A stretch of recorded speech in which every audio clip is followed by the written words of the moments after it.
গাজী নজরুল ইসলাম দুষ করছে, ওই মেয়েকে বলতেছে তোমাকে আমি চাকরি দিব। ওই চাকরির কথা বলে মেয়েকে হোটেলে নিয়ে উঠছেন, হোটেলে নিয়ে আকাম কুপা করে মেয়েকে নির্যাতন করলেন, হ্যাঁ চাকরির নাম দিয়ে।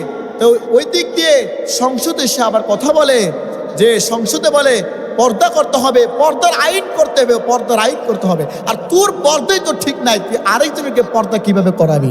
আমি বলতে চাই তুই আগে তোর ঘর ঠিক কর, তোর ঘরে বাতি দে, তারপরে তুই পরের ঘরে বাতি দিস। কিছু কিছু আছে, কিছু কিছু এরকম আলেমদের নামে জালেম আছে। এই জালেমদের কারণে আজকে আমরা দেখা যায় সমাজে গ্রামের অন্যান্য ভালো আলেম, শিক্ষিত আলেমদের কোনো দাম নাই, কারণ এরকম মূর্খের জন্য। তাই আজকে দেখেন মানুষ মনে করে জামাত ইসলাম করে, জামাত ইসলাম করে, জামাত ইসলামের সব আলেম। আসলে কি জামাত ইসলামের সব আলেম? সব তো আলেম না। জামাত ইসলামের 1% আলেম বলে বাকি 2% সবই জালেম।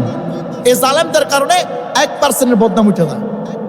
আজকে দেখেন গাজী নজরুল ইসলাম সে একজন এমপি হয়ে আজকে যে কাজটা করতে পেরেছে, হ্যাঁ ওনার মেয়ের সমতুল্য। আমি যে ভিডিওটা দেখলাম অবাক হয়ে গেছে, অবাক লাগছে, অবাক।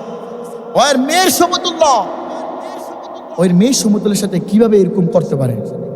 তা আমি মনে করি তোমরা এই জামাতে ইসলাম বলো, এই জামাতের সাথে ইসলাম কেন লাগাও? ইসলাম লাগাও না, সামনে আর ইসলাম লাগাও না, কারণ ইসলামকে অপমান করা হচ্ছে। এই যে জামাতের সাথে যে ইসলাম লাগাইছে, ইসলাম লাগানো জামাতে ইসলাম বলা হয়, তো জামাতে ইসলাম যে লাগাইছে, তাহলে সে যে আজকে অপরাধ করলো, হ্যাঁ সে আজকে অপরাধ করলো, আসলে জামাতের সবাই কি খারাপ? কথা বলেন। বিএনপির মানুষ অপরাধ করে, বিএনপির সবাই কি খারাপ? একে দোষ করে সবাই ফইরা মরে, এটা মনে করতে হবে। তো সে আজকে সাতক্ষীরাতে এই দুর্ঘটনা ঘটেছে, সে তো এর আলেম না। গাজী নজরুল ইসলাম সে কলম আলেম না, সে আলেম না, সে কলম জালেম।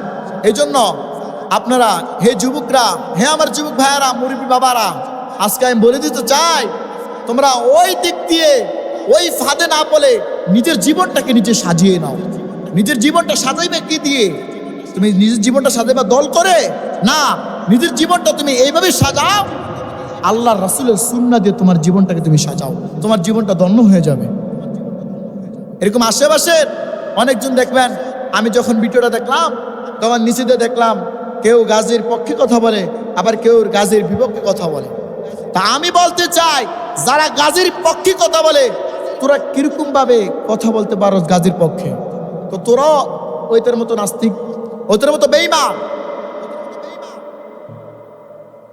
বাড়িতে সবাই রেখে, মা রেখে, বাবা রেখে, স্ত্রী সন্তানকে রেখে আরেক সন্তানের মতো মানুষকে তুই চাকরির কথা বলে আজকে যে অবস্থা করছো, মেয়ের জীবনটাকে ধ্বংস করে দিচ্ছ, এটা তুমি কাজ করেছো। আবার সংসদে কথা বলো, তো নেক্সট টাইমে তোমার সংসদে কোনো কথা, আমি বলতে চাই সংসদে তোমার কথা এখন থেকে এই বাংলার পৃথিবীর মানুষ, বাংলাদেশের মানুষ কুত্তাও তোর কথা দাম দিত না, বেঈমানের বাচ্চা।